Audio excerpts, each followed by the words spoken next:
طاغوتی نظام کا مرکز UNO ہے،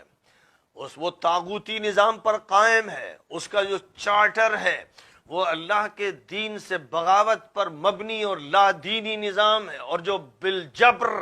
پوری دنیا کے ہر ملک پر جو ان کا چیلا چپاٹا ہے، لا دینی نظام کو مسلط کرتا ہے۔ اس کا کہنا ہے کہ اسلامی نظام کا مطالبہ یہ مجرمانہ فعل ہے، اس لیے جو بھی اسلام کا مطالبہ کرے، کبھی وہ یہ کہتا ہے کہ سیاسی اسلام کو لے کر یہ سامنے آ گئے، لہذا اسلامی تنظیموں کو، اسلامی جماعتوں کو، اسلامی تحریکوں کو وہ الزام یہ دیتا ہے کہ سیاست کو اسلام کے ساتھ جمع کر رہی ہیں، یہ تنظیمیں یہ ہیں کہ جو حکومت اور اسلام کے ساتھ خلط ملط کر رہی ہیں۔ ظاہر ہے کہ یہ ملحد، یہ مجرم، یہ خبیث، یہ بدماش، یہ طاغوتی طاقتوں کے نمائندے وہ لوگ ہیں جن کے بارے میں اللہ صراحت سے کہہ رہا ہے کہ اللہ کا حکم ہے کہ ان کا انکار کرو۔ ظاہر ہے کہ ان کا انکار کرنے کا حکم ہے تو ان کی اطاعت کا حکم نہیں ہے۔ وہ جو کھلے بندوں، صلیبیوں اور صہیونیوں کے ساتھ کھڑا ہوا ہے، کھلے بندوں جو علماء کو اور صلحاء کو جیلوں میں ٹھوستا ہے،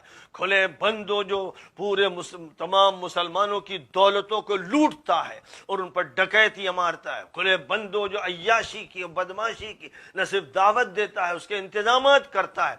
اس کی حکومت کا انکار فرض ہے۔ وَقَدْ أُمِرُوا أَنْ يَكْفُرُوا بِهِ،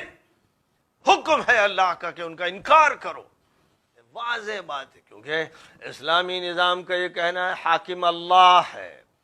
قانون ساز اللہ ہے، خالق و مالک اللہ ہے، اللہ کے فیصلوں کا نفاذ اللہ کے خلیفہ اور اللہ کے نبی کے خلیفہ کی ذمہ داری ہے،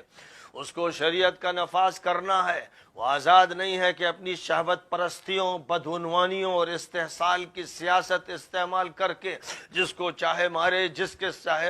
کے چاہے خلاف بغاوت کھڑی کر دے اور جس کے ساتھ چاہے ظلم کرے اور اسلامی دولت لوٹ لوٹ کر اپنے گھر میں خزانے بھرے، اور جو بھی مخالفت کرے اس کو مار دے، اس کو ختم کر دے یا جیلوں میں ڈال دے۔ یہ بدعنوان قسم کے اسلام کو تباہ کرنے والے ایسے مجرم حکام ہیں، اور جو بھی ان کے ساتھ ہوں، چاہے وہ علماء کی شکل میں ہوں، قاضیوں کی شکل میں ہوں، یہ سب کے سب اسی مجرم ٹولے کے اندر شامل ہیں۔ اس لیے اعلان کر دیا گیا قرآن پاک کی طرف سے کہ ان کا انکار کرنا فرض ہے۔